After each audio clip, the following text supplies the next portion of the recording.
स्वागत है आप सभी का study for NCERT YouTube channel पर। आज हम लोग कक्षा 8 की विज्ञान विषय की वस्तुनिष्ठ प्रश्न देखेंगे जो जेसीईआरटी द्वारा जारी की गई है। एक मॉडल क्वेश्चन है जो परीक्षा की दृष्टि से बहुत ही महत्वपूर्ण है। परीक्षा ठीक इसी पैटर्न पर होगी और इनमें से कई सारा ऐसा प्रश्न है ये मॉडल क्वेश्चन में जो आपके परीक्षा में आ सकता है, एकदम आने की प्रबल संभावना है। तो आप सभी बच्चे एकदम ध्यान से प्रश्नों को देखेंगे और समझने का प्रयास करेंगे। चलते हैं पहले प्रश्न की ओर।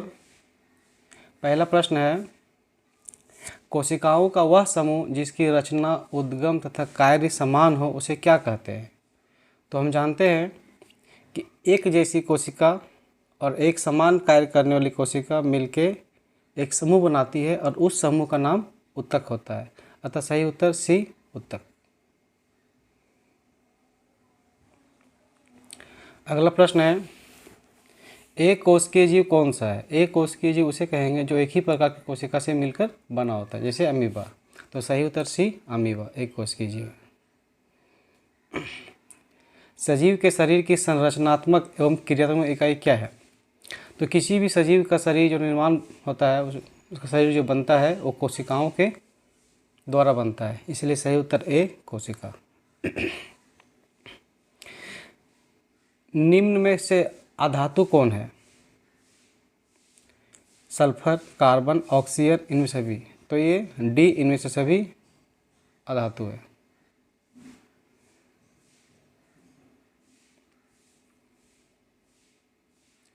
अगला प्रश्न, निम्न में धातुओं का उपयोग कहाँ किया जाता है? धातु का उपयोग कहाँ किया जाता है? पटाखों में, उर्वरक में, खाना बनाने वाले बर्तन में, इनमें से सभी। तो सही उत्तर है डी, इनमें से सभी। अगला प्रश्न, कौन सी एकमात्र अधातु है जो विद्युत की सुचालक है? तो ग्रेफाइट एक अधातु है जो विद्युत की सुचालक है। सही उत्तर सी, ग्रेफाइट। अगला प्रश्न, सूक्ष्मजीव की वृद्धि को रोकने के लिए किसका उपयोग किया जाता है? नमक, खाद्य तेल, चीनी, इनमें से सभी। हम जो अचार बनाते हैं या फिर कोई भी खाद्य सामग्री है, इसको लंबे समय तक सुरक्षित रखना है, ख़राब होने से बचाना है, तो हम नमक द्वारा, खाद्य तेल द्वारा या चीनी द्वारा खाद्य सामग्री को सुरक्षित रख सकते हैं सूक्ष्म जीवों से, और ये जल्दी ख़राब नहीं होता है। तो सही उत्तर डी, इनमें सभी। लेग्यूम पौधों की जड़ों में कौन सा जीवाणु उपस्थित होता है? तो लेग्यूम पौधों, जिसे फलीदार पौधा भी कहते हैं, उसकी जड़ों में राइजोबियम जीवाणु पाया जाता है। तो सही उत्तर ए, राइजोबियम जीवाणु।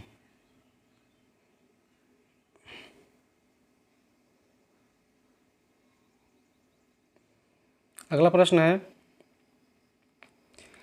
भिंडी की पत्ती किस सूक्ष्मजीव से होता है? भिंडी की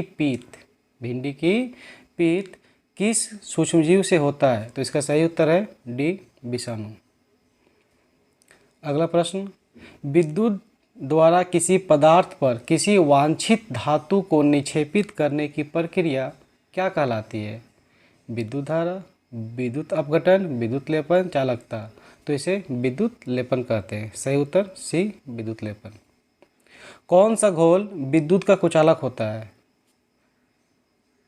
तो आशुद्ध जल जो होता है, इसमें कोई खनिज लवण और कोई भी अशुद्धियाँ नहीं पाई जाती है, जिस कारण से आशुद्ध जल विद्युत का कुचालक है। अगला प्रश्न है, विद्युत अपघटन का क्या उपयोग है?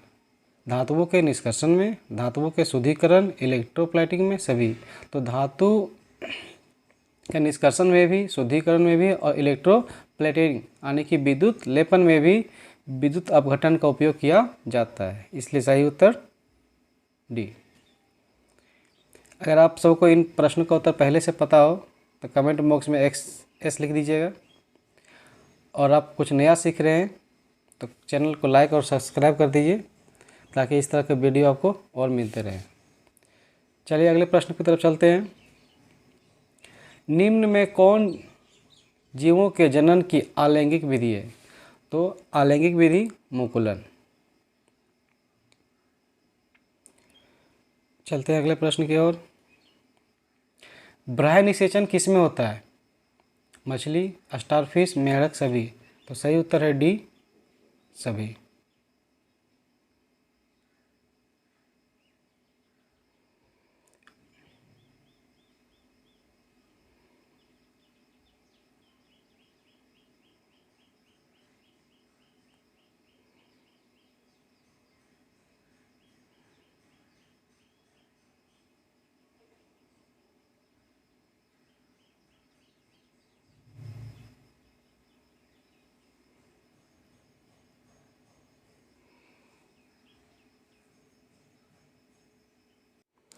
चलते हैं अगले प्रश्न की ओर।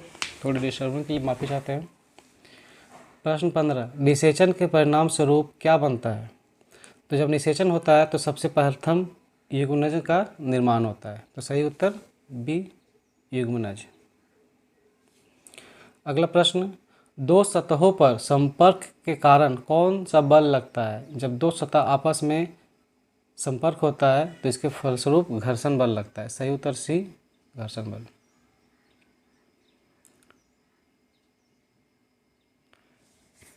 अगला प्रश्न है, एकांक क्षेत्रफल पर कार्यरत बल को क्या कहते हैं? तो एकांक क्षेत्रफल पर कार्यरत बल को दाब कहते हैं। अगला प्रश्न है, निम्नलिखित बलों में कौन संपर्कित बल है? पेशीय बल, चुंबकीय बल, स्थिर वैद्युत बल, गुरुत्व बल।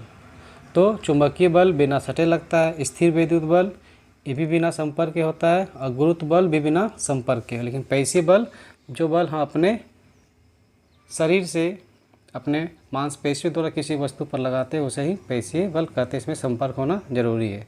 तो सही उत्तर ए।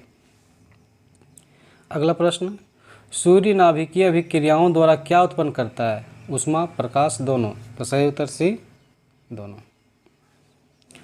कौन जीवाश्म ईंधन नहीं है? तो लकड़ी जो है जीवाश्म ईंधन नहीं है। जीवाश्म ईंधन हम लोग उसे कहते हैं जो किसी जीव जंतुओं के अवशेष से बना हो। कोयला, प्राकृतिक गैस और पेट्रोल जीवाश्म ईंधन है। चलते हैं अगले प्रश्न की ओर। किसी पदार्थ के दहन के लिए क्या आवश्यक है? तो किसी भी पदार्थ के दहन के लिए 3 चीज़ आवश्यक होती है, दहनशील पदार्थ, ज्वलन ताप, ऑक्सीजन। तो सही उत्तर डी, इनमें सभी।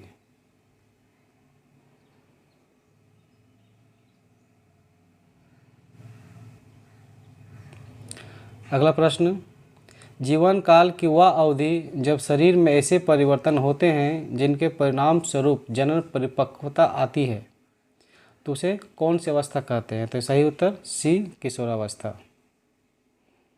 अगला प्रश्न, क्रोध, चिंता एवं उत्तेजना की अवस्था में कौन सा हार्मोन उत्तरदायी है? तो इसका सही उत्तर हो जाएगा बी, एड्रेनालिन। अगला प्रश्न, बच्चों के लिंग निर्धारण के लिए कौन उत्तरदायी है? तो हम जानते हैं कि माता यानी कि स्त्री का XX होता है, पिता यानी पुरुष का XY होता है, और पिता के गुणसूत्र से ही लिंग का निर्धारण होता है। अतः सही उत्तर बी, पिता। अगला प्रश्न, यदि आपतन कोण का मान 30 डिग्री है तो परावर्तन कोण का मान कितना होगा? परावर्तन का नियम कहता है कि आपतन कोण सदैव परावर्तन कोण के बराबर होता है। यदि आपतन कोण 30 डिग्री है तो परावर्तन कोण भी 30 डिग्री होगा। सही उत्तर सी। समतल दर्पण से बना प्रतिबिंब होता है। कोई भी समतल दर्पण आभासी व सीधा प्रतिबिंब बनाता है। तो यह आभासी, ए नंबर सही उत्तर।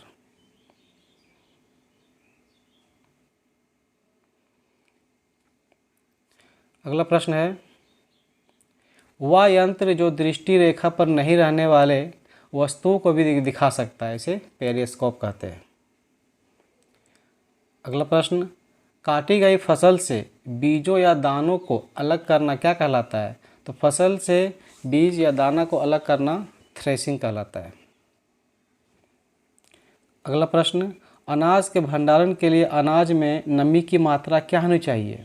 अगर हम अनाज को बिना सुखाए ही रख देंगे तो जल्दी नष्ट हो जाएगा, इसलिए हमें अनाज को सुखा के रखना चाहिए, फिर भी उसमें थोड़ा सा नमी होना चाहिए। तो कितना? 14% से कम।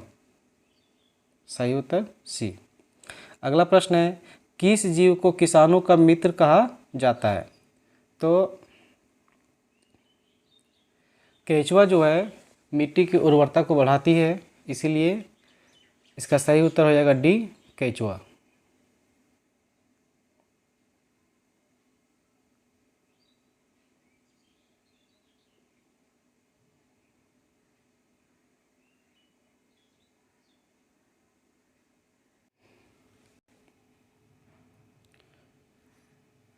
किस जीव को किसानों का मित्र कहा जाता है?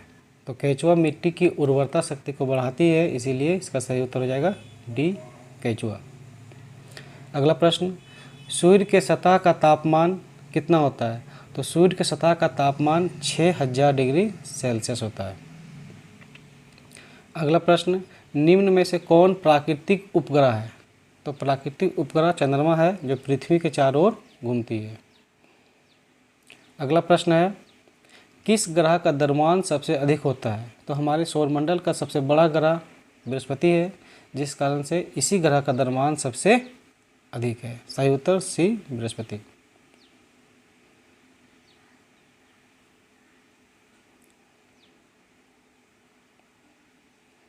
घर्षण हमेशा हानिकारक है, लाभदायक है? तो घर्षण कुछ मामलों में हानिकारक होता है, कुछ मामलों में लाभदायक होता है। अतः इसका सही उत्तर हानिकारक और लाभदायक दोनों होना चाहिए, जो कि ऑप्शन में नहीं है। चलते हैं अगले प्रश्न की ओर। घर्षण निर्भर करता है, तो घर्षण पृष्ठ की प्रकृति पर, वस्तु के भार पर, दोनों। तो घर्षण जो है दोनों पर निर्भर करता है। सही आंसर सी। अगला प्रश्न, घर्षण बढ़ाने का तरीका निम्न में से कौन है? तो घर्षण को हम सतह का रुखड़ा करके बढ़ा सकते हैं। तो सही उत्तर सी, सतह रुखड़ा कर।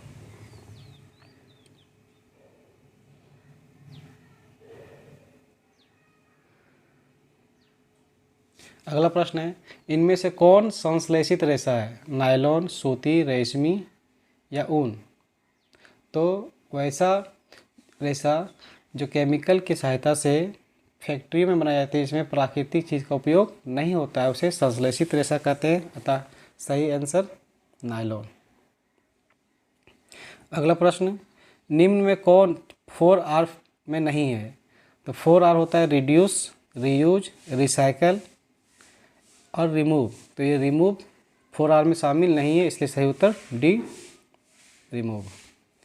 अगला प्रश्न, इनमें से कौन पिघल जाती है परंतु जलती नहीं है? तो सही उत्तर है सी, नायलॉन। अगला प्रश्न है, आवृत्ति का मात्रक क्या है? तो आवृत्ति का मात्रक होता है हर्ट्ज।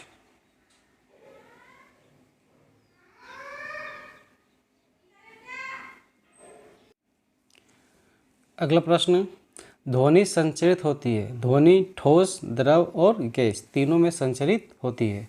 अतः इसका सही उत्तर डी, ठोस, द्रव, गैस। अगला प्रश्न, किसी आवेशित वस्तु से आवेश को पृथ्वी में स्थानांतरित करने की प्रक्रिया को क्या कहते हैं? तो इसे भू संपर्कन कहते हैं। भू संपर्कन के द्वारा आवेशित वस्तु को अनावेशित किया जा सकता है। सही उत्तर ए। अगला प्रश्न है, भूकंप की शक्ति के परिमाप को कैसे मापा जाता है? तो इसका सही उत्तर है सिस्मोग्राफ द्वारा। अगला प्रश्न है, आवेश कितने प्रकार के होते हैं? तो आवेश 2 प्रकार के होते हैं। अगला प्रश्न, वायुमंडल में निलंबित सूक्ष्म ठोस या तरल कण के बादल को क्या कहते हैं? धुआं, एरोसोल, वाष्प, क्लोरोफ्लोरोकार्बन। तो इसे हम लोग एरोसोल कहते हैं। सही उत्तर बी। अगला प्रश्न है, वायुमंडल में ऑक्सीजन गैस कितनी प्रतिशत है? तो हम जानते हैं कि हमारे वायुमंडल में ऑक्सीजन 21% है। सही उत्तर बी, 21%।